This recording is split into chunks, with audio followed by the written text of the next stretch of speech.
you'd like to get on my emailing list, just put your name and email there. And remember that a human being has to read it, so try to. My sense of time, you know my comment about time in the world of ADD, it's fundamentally different for those of us. I have both ADD and dyslexia myself, and in our world, time is different than it is in the normal world, the non-ADD world. In our world, there are basically two times. There's now, and there's not now. So you say the paper is due next Wednesday. Not now. And it's just gone. And that's why we live in a pattern of chronic procrastination, because we wait until not now is almost now, and then in a panic we get it done. And what we're doing unwittingly is we're self-medicating with adrenaline, because in a panic you get a big bolus of adrenaline and you focus, because adrenaline is chemically very similar to the stimulant medications we use to treat ADD. And that's why you find people with ADD drawn to high-stim jobs. Like I do some work with the Navy SEALs. They all have it, and their medication is danger. You see, and trial attorneys, traders on the commodities exchange, anywhere where you find high-stim, you'll find a lot of ADD. Well, so it's a pleasure to be with you. Let me find out how many of you here. I'd just like to get a little bit of an idea of who you are. How many of you are not in the mental health field? Okay, so, and those of you who are not, are you teachers, parents? Okay. How many of you are psychologists? How many psychiatrists? How many social workers? Occupational therapists, speech language pathologists, nurse practitioner? What did I leave out? Nutritionist. Oh my God, of course. What? Mental health counselor, okay. Teaching counselors, educational consultant. Coaches, coaches, how many coaches? Any shaman? Well, there's such a variety. And I want to do a little job fair here. I need a new clinician in my office in Sudbury. One of our very experienced people, wonderful man, left to be out on his own. And so we need someone, an experienced therapist, can be any degree whatsoever. If you're at all interested, send me an email, drhallowell@gmail.com. It's a wonderful place to work. Unlike most mental health centers, it's a really happy place. And like there's zero politics, and it's a lot of fun. So if you'd like a fun place to work and you have a degree in mental health, send me an email, drhallowell@gmail.com. Well, I want to, and let me ask another. How many of you have ADD yourselves? Okay, and how many of you are married to someone who has ADD? Okay. And how many of you used to be married to someone who has ADD?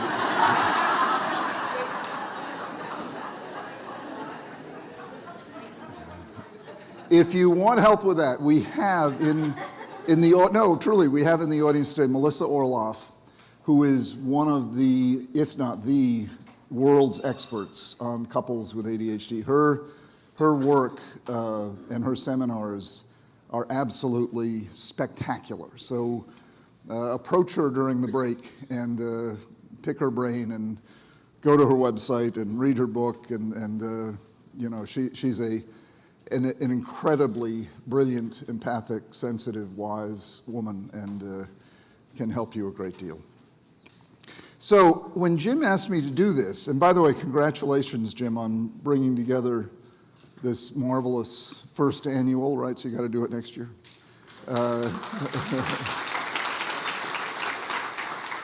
And let me nominate the first woman you ought to ask to speak, Melissa Orloff. And then my friend Kristen, she's Kristen Milliken, she's another wonderfully talented person in the audience that I know. So I took this as an opportunity to think about what have I learned since I started in this field, and since I have ADD, what have I learned over my lifetime? And I thought it would be fun to try to come up with my top 10 list, like the Letterman show used to do. I can't believe I'm 67.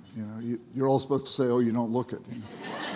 And my kids, now the youngest is 1 more year of college, and Lucy, my daughter, she's 27, and I have a photograph of her in my office with Tom Brady, and she's at work in the photograph because she runs the NFL account for Gray Advertising, and my son Jack just graduated from Elon, and now he's got 2 jobs, working for a startup and working for New York Life, and Tucker, the youngest, is 1 year away from graduating from Trinity. They all have ADD, and inherited from me, and our dog also has it.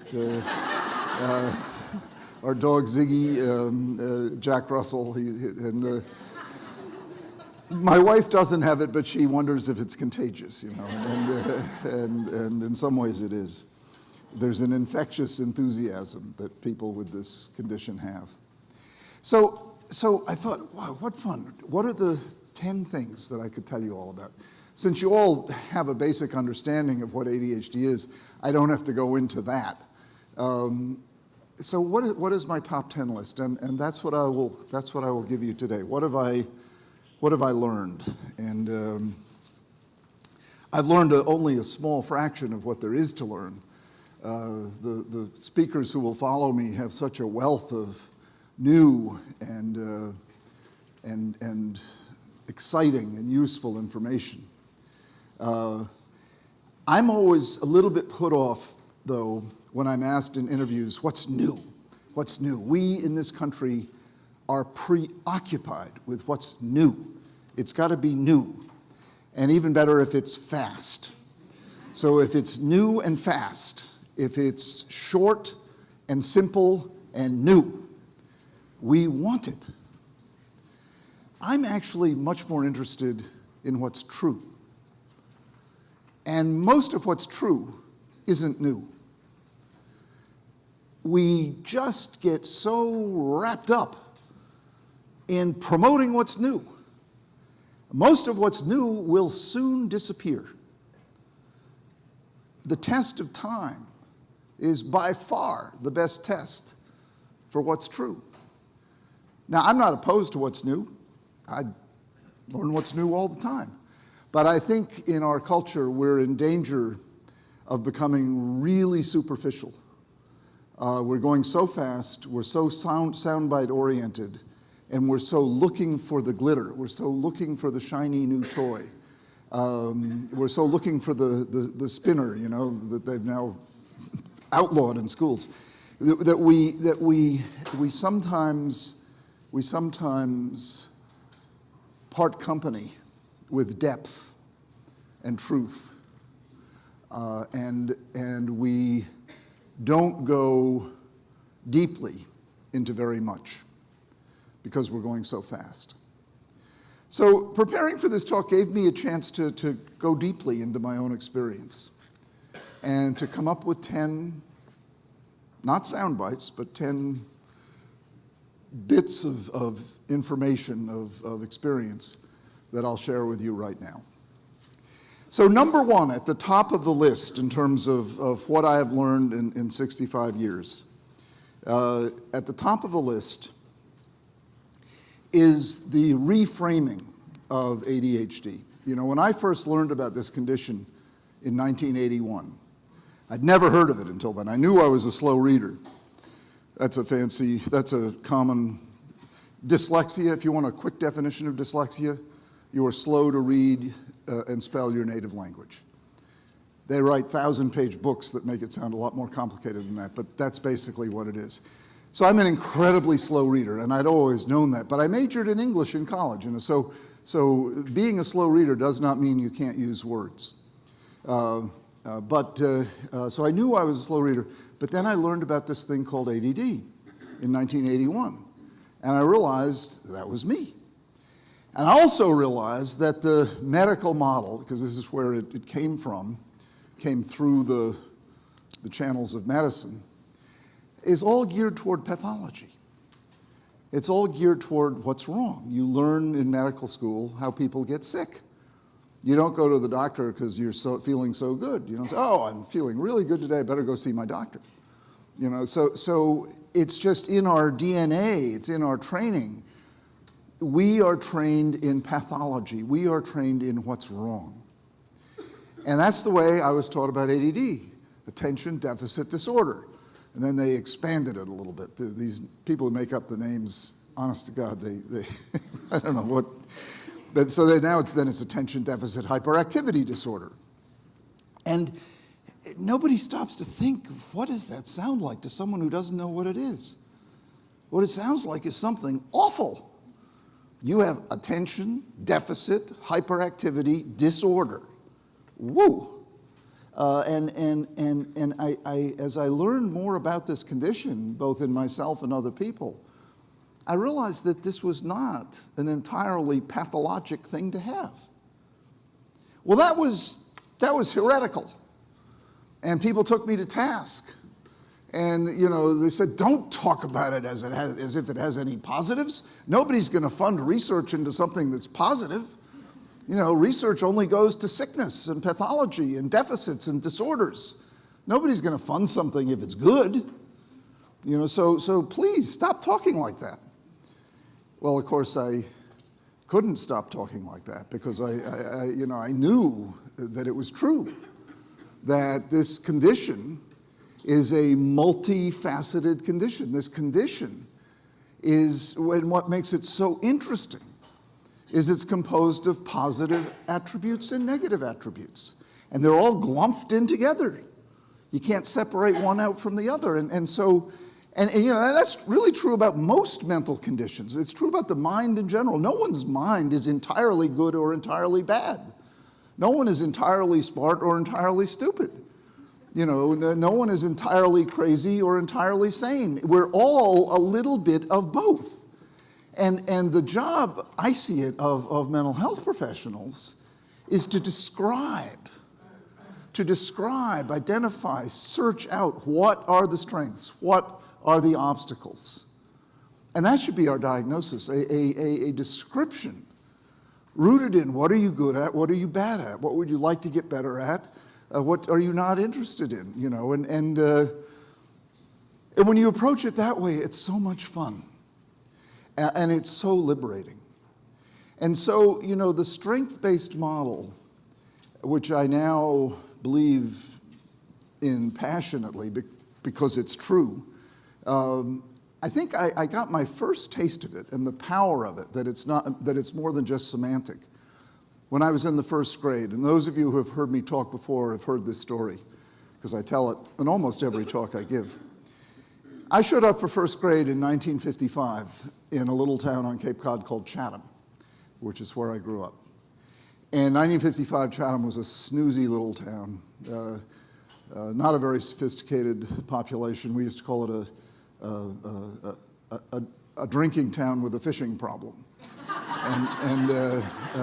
You know, and so I show up first grade, 6 years old, and I can't read. And other kids are learning to read, and I couldn't do it.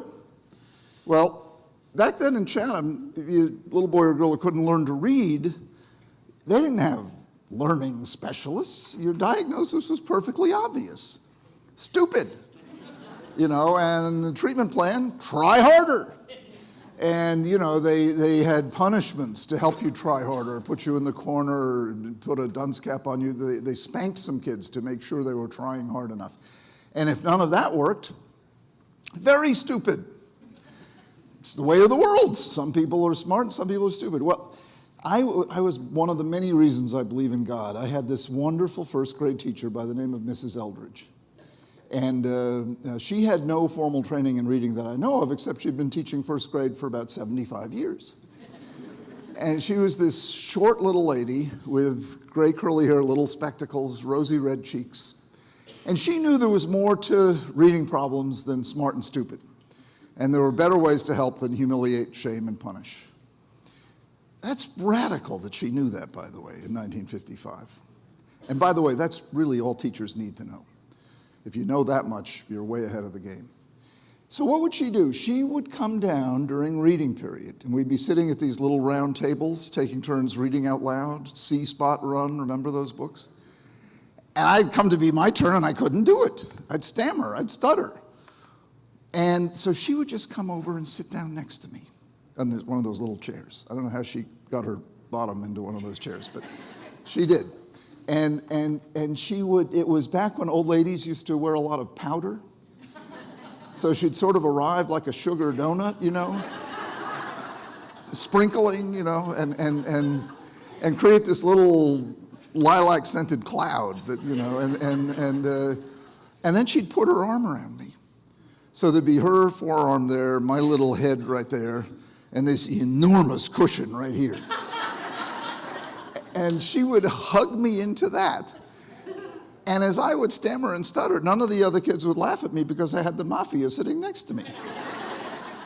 And that was my treatment plan. That was my IEP, was Mrs. Eldridge's arm. Instinctively, intuitively, she knew what I needed.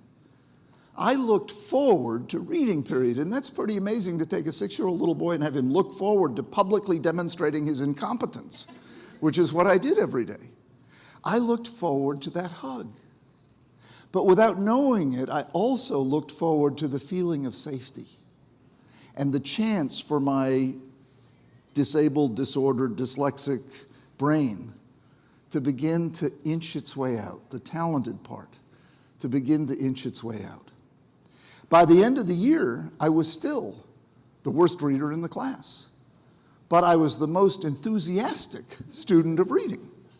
And thanks to Mrs. Eldridge's arm, I did not acquire the real disabilities. The real disabilities are shame and fear and believing that you're impaired.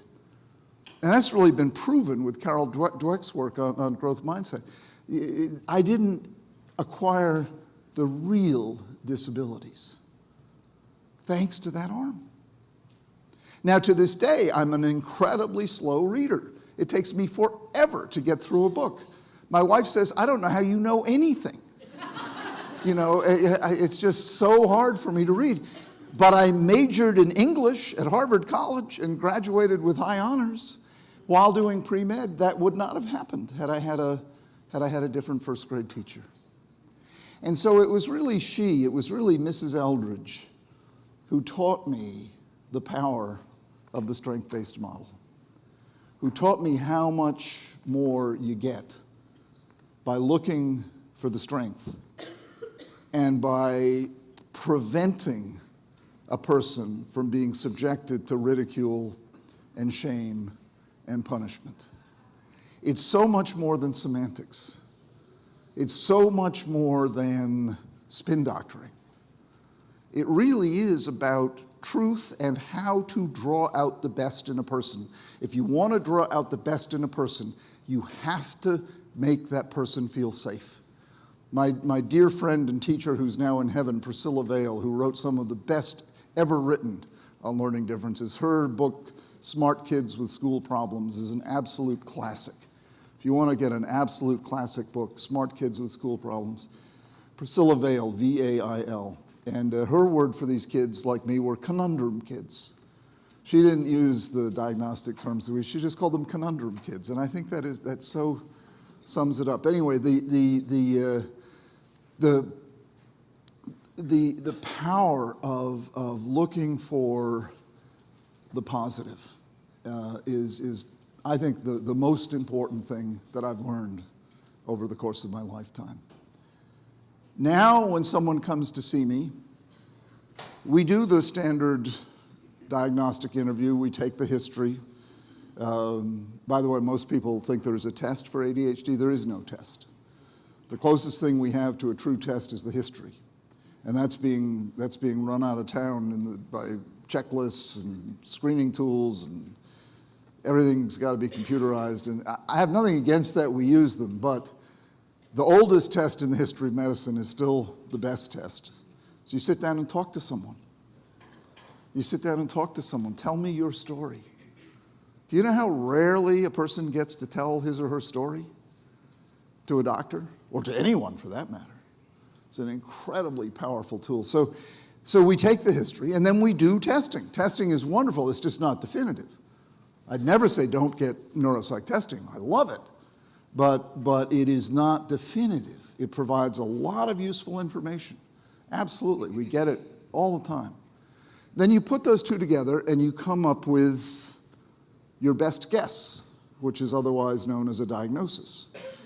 You cannot prove these diagnoses, but you can be pretty darn sure. So it's not all wishy-washy.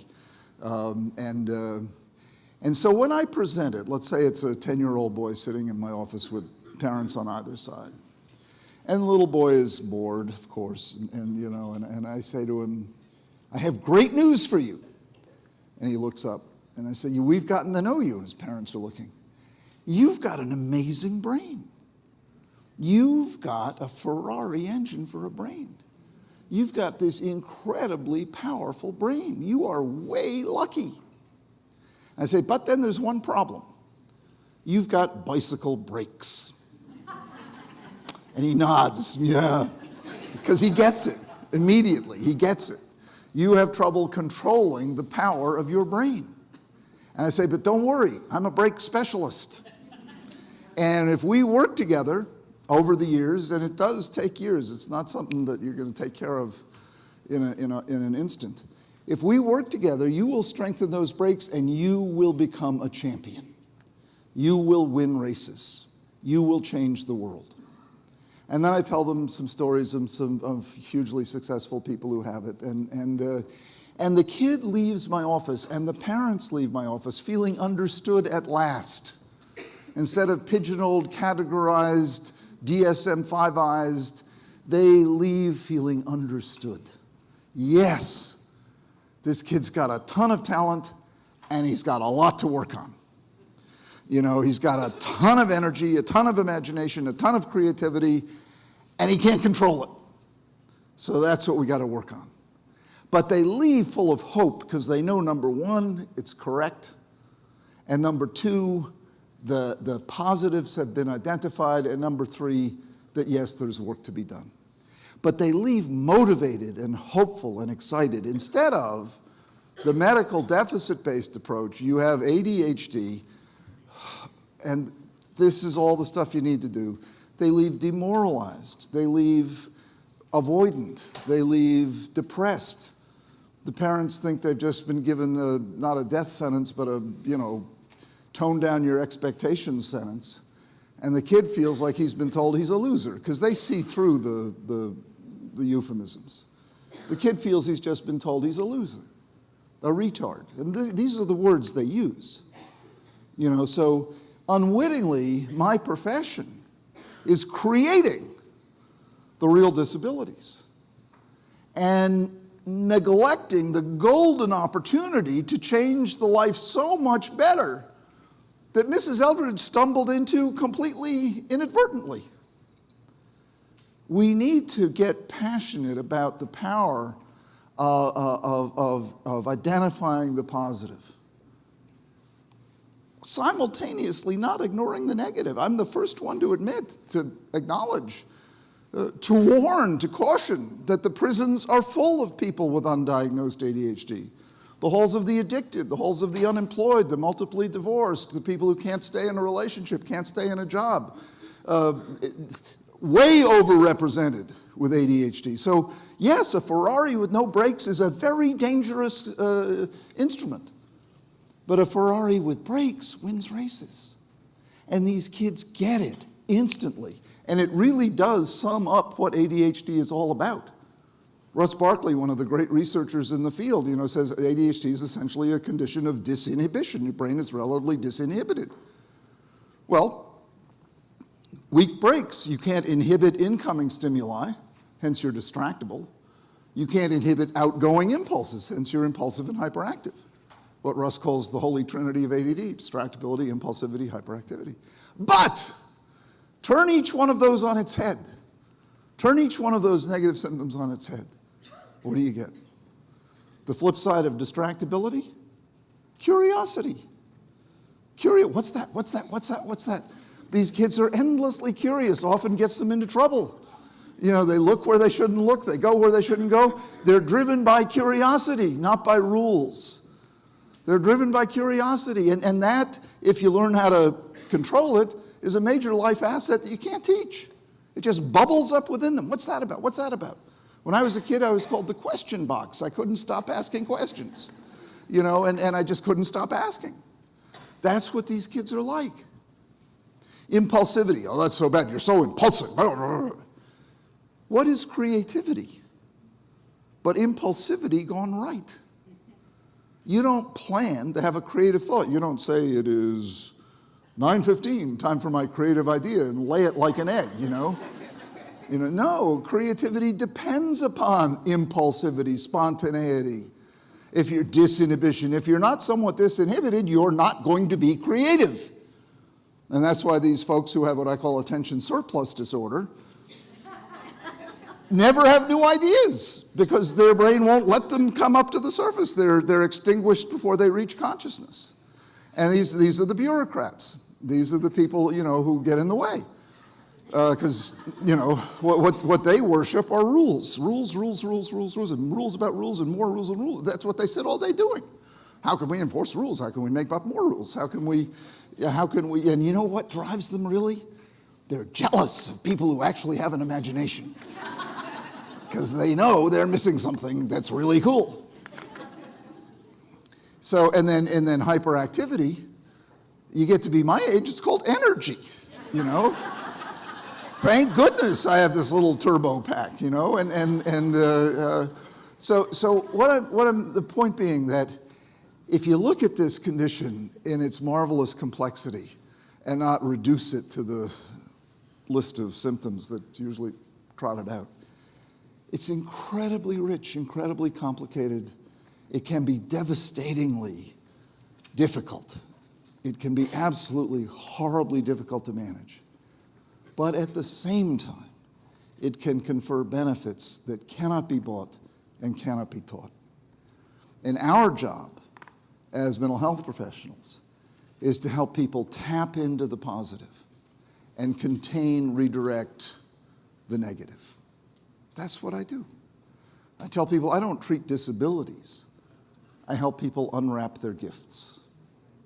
And that shift in emphasis is by far the most important thing I've learned in working with this condition. It is a game changer. It really changes the kind of outcomes you get. Okay, number 2 in my top 10 list. When I was writing Driven to Distraction, way back in the early 1990s, it occurred to me, because I'm trained in psychotherapy, a psychiatrist, it occurred to me that people who came to see me really didn't need psychotherapy. They didn't need so much to talk about, their feelings about their mother, or why they're jealous of their brother, or, the fact that they had a dream about wanting to, murder somebody. It wasn't that they needed. What they needed was nuts and bolts assistance. They needed sort of what a parent would do without the nag factor. They needed someone to remind them, get up, do you have your homework, do you have what's on tap? And so I called this person a coach. And I remember Joe Biederman, who's one of the major researchers in the field at Mass General, and he sneeringly said, Hallowell says they need a coach. I thought that was for baseball players. And just dripping with Harvard cynicism, superiority,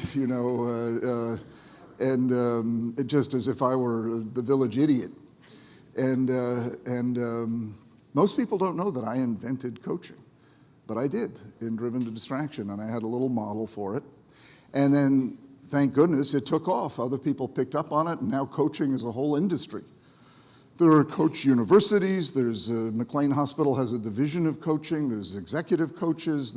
It's become a whole field of its own. And that just discovery / intuition, whatever you want to call it, that I had in writing Driven Distraction really is an example of how I learn, period. I learned from my patients. They didn't need someone to make interpretations. They needed someone to help them structure their lives. They needed someone to help them reach their goals. People with ADD know what they want to do. They just don't know how to get there. They've got all these ideas, all these plans, and then they go off in 17 directions at once and get nowhere. So what they need is a coach. And that intervention, which was greeted with ridicule at first, is now standard operating procedure in most treatment plans. And it is, as I said, really what a parent would do minus the nag factor. And in making the transition to college, which is one of the classic places where people with ADD stumble, you can avoid that stumbling by getting a coach at college. And it can be extremely effective. Okay, number 3 in terms of my insights, discoveries along the way. The psychology of medication. Not the scientific facts about medication, but what goes into prescribing. People who come to see me, 9 out of 10, if not 19 out of 20, if not 99 out of 100, I don't want medication. You know, it's like, you know, it's like, I don't want to, you know, pollute my body. I don't want to drug my child. I don't want to drug myself. I'm anti-medication. I don't even take aspirin. And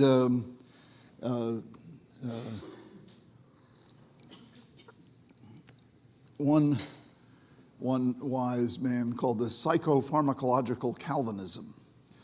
You know, there's this sense of when it comes to the brain and the mind, it's not fair to use medication. It's cheating.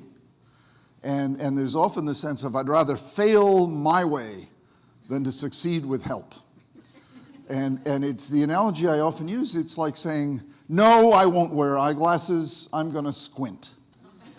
And you can get by squinting. It's just there's a whole lot better way. It's called eyeglasses. And it's just sadly ironic and really a shame that for various reasons, all the press focuses on is the damage these meds can do. And yes, they can be damaging, no doubt about it. Alan Schwartz, who wrote the book ADHD Nation, reporter for the New York Times, who wrote all the articles in the Times about the damage that Adderall can do and the black market for Adderall and the deaths Adderall can cause and on and on and on. Unlike many people in the field, I became friends with Alan because I thought, you know, better to talk to him than not talk to him. He's a very smart guy and a very good reporter, and his book is excellent. But it only tells one part of the story. It tells all the dangers and the overprescribing, the overdiagnosing, all of which is true. I don't argue with that at all. But I said to him, Alan, okay, you've written this great book, alerting people to all the dangers of medication. How about talking about the good they do? And he says, oh, Ned, that's not news.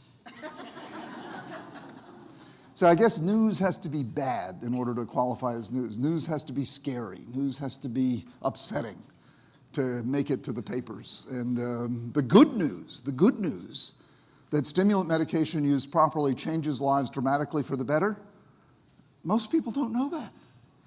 And everybody's crowding in to say, no, get rid of meds, don't take meds, you know, meditate. You know, I'm all in favor of meditation. And you're going to hear talks today about other things to do besides taking stimulant medication. I love that. The future belongs to non-medication interventions. No doubt in my mind about it whatsoever.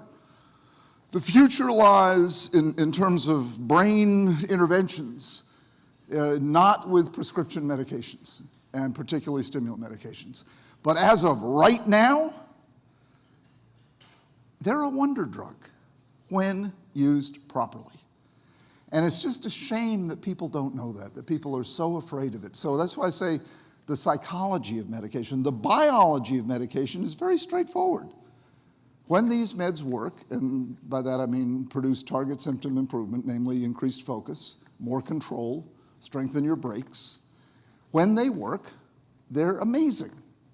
And my standard is I want target symptom improvement with no side effects, 0 side effects, other than appetite suppression without unwanted weight loss. I'll accept appetite suppression because it almost always happens. You start losing weight and you're thin, we got to stop the medication. That's the only side effect. So if you feel like your personality changes, or if you feel like your creativity diminishes, or if you feel like you're not as sparkly, stop the meds. Stop the meds. So the way I frame it, it's a no-brainer. You're crazy not to try medication. Sometimes I get worked up. I had a patient in my office the other day and I said, "That's just stupid." And I said, I shouldn't say that, I'm sorry. That's uninformed, you know. It's just because I've seen the incredible good these meds can do. And it makes me sad to see people sort of in a noble cause of wanting to be pure and natural, to walk away from a medication that's been around for guess how many years? 80 years. 80 years of experience with stimulant medication. 80 years. Nothing lasts that long. Unless it's, some of the interventions you're going to hear about later on today have been around even longer, much longer, thousands of years. So the test of time, like I said earlier, is really the one you want to look to. And stimulant medication has stood the test of time. Can they be abused? Yes. Can they be dangerous? Yes. Is it important that you see a doctor who knows what he or she is doing? Yes. But given all those caveats, not to use it, I mean, people say to me, well, why don't we do a year of non-medication treatment before we use medication? And I say, sure. But I think that's sort of like saying, why don't we do a year of squinting before we try eyeglasses? You know, why not use the proven intervention that makes all the other interventions that much more effective? So the psychology of medication, and it's really about overcoming ignorance, prejudice. You know, it's not for me to tell a person what they should believe, and it's certainly not for me to convert someone from being a vegan to a non-vegan or what have you, but it is up to me to provide the facts, and most people just don't have the facts. This becomes a hot-button issue where it really shouldn't be. People ask me, do you believe in Ritalin? And my answer is, it's not a religious principle. You know, it is a medication, and people treat it often as if it were a religious principle. It's heretical. You know, no, it's a medication that has changed the lives for the better of an awful lot of people, including my 3 children. And to disparage it as if it were this conspiracy of big pharma to get us all drugged, it's just propaganda. We live in an age of mind manipulation, and when it comes to stimulant medication, it's had some really sad consequences. Okay, number 4, in terms of my top 10 list, the power of challenge. We learn a lot about the power of accommodation, which is wonderful. People with learning differences deserve, should have, or legally entitled to accommodations, the most common being extra time on tests. By the way, in my opinion, everyone should be given extra time on tests. It's not just people who have ADHD, it's people who have a certain kind of anxiety, you know, it's all kinds of reasons. And there's really no pedagogical justification for a time limit unless you're preparing for a career on Jeopardy. You know, it really doesn't matter how fast you can come up with the answer. And yet it's really an administrative convenience masquerading as a pedagogical requirement. But be that as it may, the most common accommodation people look for is extra time, which I'm glad when it's granted. But what people don't talk enough about is the power of the opposite, the power of challenge. And I have found these folks, people with ADD, really thrive on a challenge. Instead of having things dumbed down for them, have them smartened up. Ask them to do more than they think they can do. I learned this firsthand in my 12th grade year. I went to Exeter prep school in this state. And early in the year, my teacher, Fred Tremolo, I wrote a 3-page story, my English teacher. He handed it back to me with a little note on the bottom, "Why don't you turn this into a novel?" I thought, geez, I knew Exeter was a tough school. I didn't know I had to write a novel. But I was the only student he challenged to do that. So I was kind of flattered. So I said, okay, and in my spare time, it wasn't an assignment, so I had to make time for it. Page after page, by the way, that's how you write a novel, page after page. And I wrote it, and it won the senior English prize and changed me forever, not just by turning me into a writer, which I basically already was, but by getting me to prove to myself that I could do something I would have thought was impossible. That is an incredible moment when you prove to yourself that you could do something you would have thought was impossible. If you'd asked me in September of 1967, can you write a novel? I would have said, sure, and I can fly to the moon too. No, I can't write a novel. But Fred Tremolo, by putting that challenge and by placing that bit of faith in me, he got me to go way beyond what I thought I could have done. Once you do that once, you want to keep doing it. Once you do that once you conquer the sound barrier, once you go beyond what you think you can go beyond, you become hooked on possibility. And not as a slogan, but as a practice. Challenge these folks. You got to select your challenge carefully. You don't want to set them up to fail. But too often, they get treated as, how can we accommodate? How can we make it easier for you? I'm not against accommodations at all. Sometimes people misunderstand me. I'm all in favor of them. They're well-deserved and needed. But we don't talk nearly often enough about the power of challenge. Find a way to challenge these kids and these adults to do something they don't think they can do, and then make it happen. Okay, number 5. We often talk about comorbidities, a term I don't like, because I don't think of ADD as morbid, but coexisting conditions is what I prefer to say. And usually, with ADD, there are a whole bunch of coexisting conditions. And in my case, it's dyslexia. But 2 of the most common coexisting conditions that get diagnosed are depression and anxiety. And what happens most of the time is the doctor starts off by treating the depression and anxiety.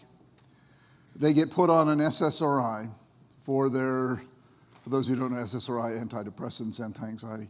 They get put on medication for depression and anxiety, usually an SSRI, which is not a bad thing to do, not a wrong thing to do, but it really doesn't get to the heart of the problem. And see, often the depression and the anxiety are occurring in the wake of the untreated ADD. How does that happen? Well, if you have ADD that's untreated, the chances are you're underperforming, you're underachieving. You're getting told, get your act together, you could do so much better, try harder. You hear that year after year, that's a bummer. As an adult, if you know you could be doing better, if you know you're smarter than all the people around you and yet you're doing half as well, that's depressing. So it's not real depression, it's just the natural reaction to knowing you could be doing better and feeling frustrated as to why you're not. And then the anxiety, the same thing. If you have untreated ADD, you're constantly, what am I going to forget? How am I going to misspeak? Who's going to correct me? What trouble am I going to get into today? That's anxiety provoking. So you have, in the wake of the untreated ADD, what looks like depression, but really isn't, and what looks like an anxiety disorder, but really isn't. So what you should start by doing is treating the ADD with a stimulant medication. Now people say, oh, if you're anxious, you can't take a stimulant. Wrong. Very often, if you take a stimulant, and you have ADD, your anxiety subsides because suddenly you have focus. Suddenly you have control. Suddenly you have brakes that work. So your anxiety subsides. You think a stimulant would make you more anxious? No. Stimulants stimulate the brakes. That's why you get that paradox. They stimulate the brakes. They stimulate the inhibitory circuits in the brain. So by taking a stimulant, you increase control and reduce anxiety.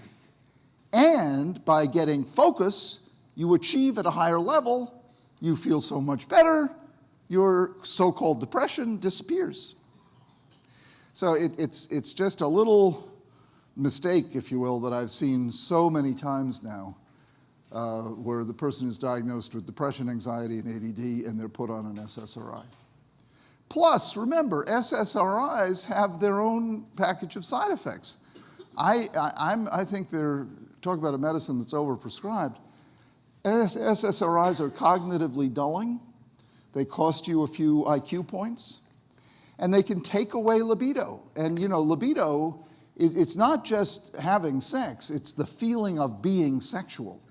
And libido is nature's own antidepressant.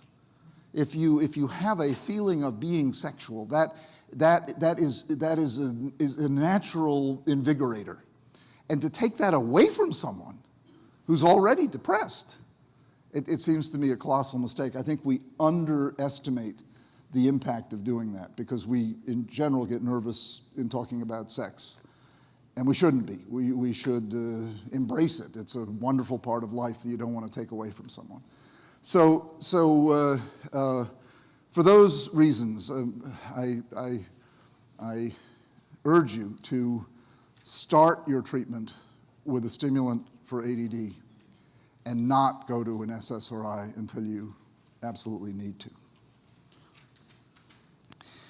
Okay, the next one is another little trick that I've learned about medications. Very often, someone comes to me and says, this medication works really, really well, but my God, homework is impossible. And this isn't talking about children. Or an adult, this works really, really well, but I can't get any work done at night. And what they're overlooking is the medicine is worn off. So in the evening, homework, which is the classic place where you get into these big fights, the report is, gosh, he's doing so much better in school, but home is still hell zone. And the simple intervention is what I call the homework pill. So let's say you're taking Vyvanse. It's worn off by the time you get home from school or by the time you get home from work. So you should take a short-acting, immediate-release Adderall. People say, whoa, it's going to interfere with sleep. Not if you take it early enough. So you time it. So you get the, let's say, 10 milligrams of Adderall at 4 o'clock in the afternoon. That should wear off by the time you go to sleep. If it doesn't, so you have one night where you don't get enough sleep. Again, people forget these meds are so fast in and out of your system. You can correct side effects instantly. So don't forget the homework pill. I'm just giving you the practical stuff I've learned over the years. Another one, number 7, see adults as a couple and children as a family. This condition is group-oriented. They don't need individual sessions, particularly the children. Some of the adults do because they've got major self-esteem issues to work on. But if they have a loving relationship, I've found you get a lot more mileage out of working with them as a couple. Often there are couples problems, but also the spouse can become part of the support and vice versa. You get them supporting each other. The advantage also is that the ADD person will forget half of what you say. So if they have someone there who kind of can remember, that provides sort of an auxiliary ego. You talk to Melissa; she can tell you about all her work with couples, and it's a wonderful thing. You just get more force with 2 people than with 1 person. And rare is the person with ADD who doesn't have some issues in the marriage that need to be addressed. The most common one being the development of a parent-child dynamic, where the non-ADD spouse feels like she's got another child, you know, because she's having to pick up after him, remind him, and the ADD spouse feels like he's got a nagging mother on his hands. So, and it's very alienating. They avoid each other and they resent each other, and it's also very anti-romantic. You know, you don't, you know, and so it's very helpful. Almost as a rule, I say, you know, I want to see you as a couple unless there's a compelling reason not to. And with children, as a family, what you want to break up is what I call the big struggle. In most families where a kid has ADD, there's a big struggle going on every evening and often every morning. And siblings resent, and you know, a lot of misunderstanding flying around. Okay, number 8, include teachers. For some reason, our profession is not in the habit of involving teachers, and yet teachers, if you get them on the same page as you are, they're better therapists than anybody. I mean, they're coaches, they're reminders, they're self-esteem boosters. Mrs. Eldridge was one of the best therapists I ever had. You know, so you want to, and you don't have to go to the school and all that. If you can, that's great, but just involve the teacher, one phone call or even an email, to keep teachers involved and let teachers know that you value what they have to say, and then they'll value what you have to say, and it's a tremendous augmentation of the treatment team to have the teacher be part of the process. Number 9, and this is one that I really have sort of known all along, but it's only recently that I've started to trumpet it. I think it's a tremendously important intervention, treatment component, we'll call it what you will, that doesn't get talked about. And it is to have a creative outlet. People with ADD are naturally generative. We are naturally creative. We naturally like to build things, create things, shape things. That's the way our brain works. It's like I said, the impulsivity flip side is creativity. And if we don't have a creative outlet, we feel stifled. The reason I write so many books, I'm just finishing my 20th book. The reason I write so many books, if I don't have a book going, I get depressed. And see, having the book in process, I'm working at it, my unconscious is working on it all the time. It knows it's there. It knows I have a creative outlet. And I love Milton's phrase, the poet John Milton. You know, when he was blind, he had to have his daughters write down, so they were his amanuenses. And he would build up overnight. In the morning, he'd cry out, "I need my milking." And I know exactly the feeling. He needed to be milked. It's like his brain had become this udder that just had to discharge, you know, and that's the ADD brain. It needs to be milked. We need to have an outlet. And you have no idea what a difference it makes when someone takes up painting, or they start designing the boat they've always wanted to build, or they start a little business.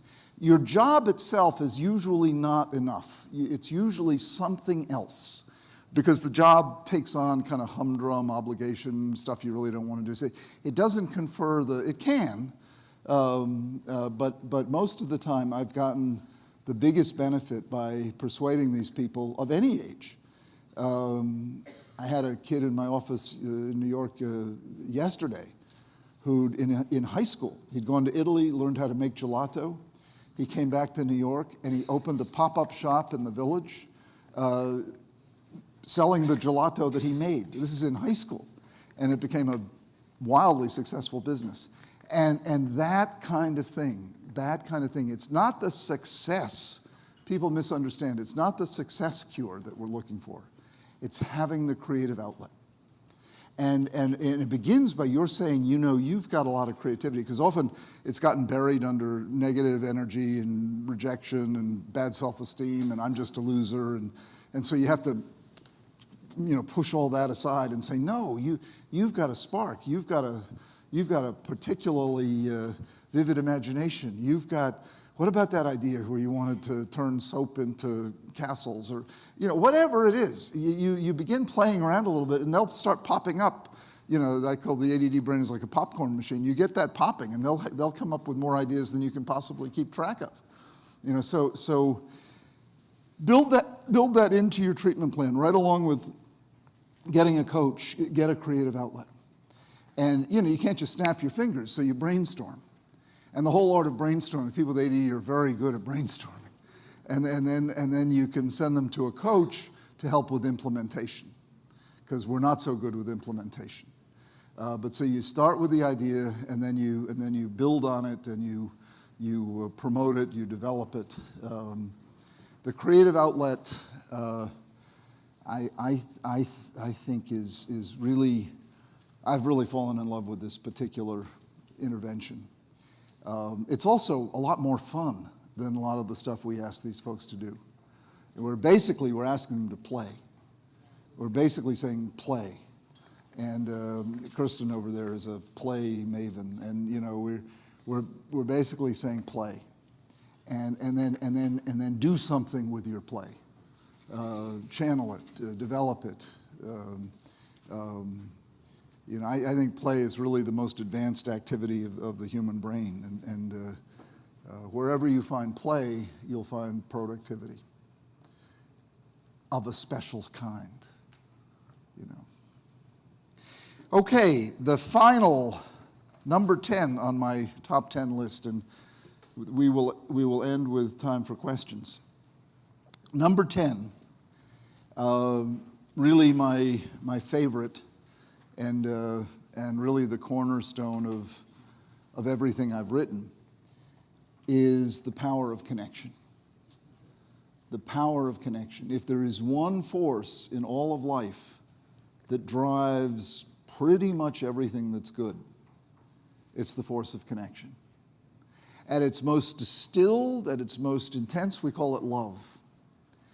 And love, really is a term that our profession ought to use a lot more often. Instead, we call it bonding or attachment. We make it clinical, and love. What I get from my dog in oodles every day. By the way, I prescribe dogs, Everyone should have a dog. My Jack Russell, Ziggy, Ziggy just walks around the whole house giving love. Everywhere he goes, his little tail wagging, and he's giving love.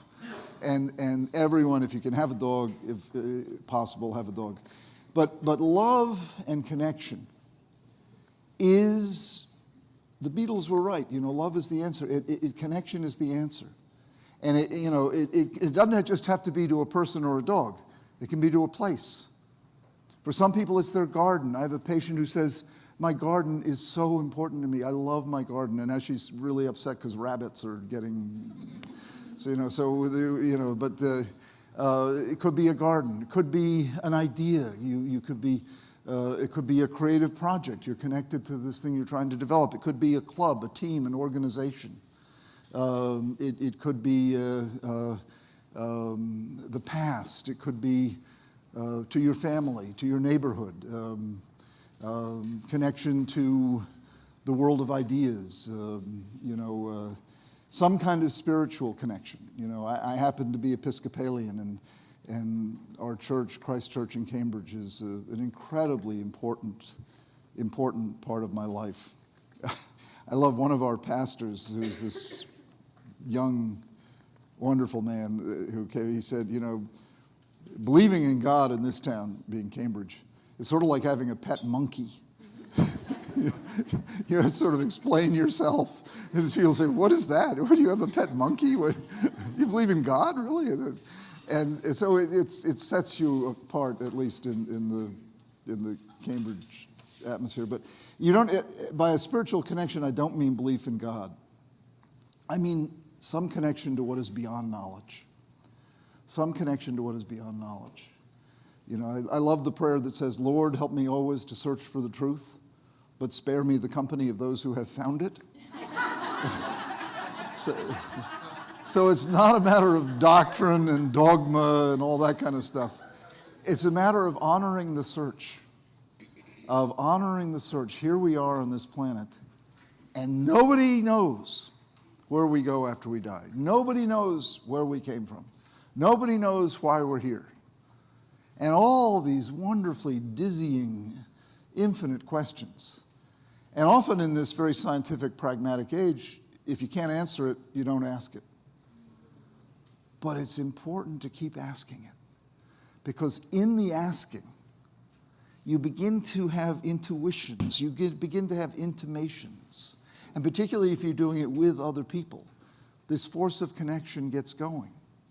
You know, this force of, and we're all wondering together. We're all wondering. We don't know. You don't have to do that. I'm quite aware. He said 5 minutes left. 5 minutes left. We don't know. But in joining together in wondering, something important happens. And then the final connection is the connection you make to yourself. And if you live a richly connected life, you will feel connected positively to yourself and to life. And that becomes like a reverberating circuit. I like myself, I like my life. You don't have to love yourself. I think that term has been really overdone. I don't know about you, but I know quite a few people who love themselves who shouldn't. And I won't mention any names, but if you can like yourself enough to be real, that's what matters. If you can like yourself enough that you don't have to pretend to be someone you're not, then what you'll get are genuine connections. And that is really the key to a happy, long, healthy life.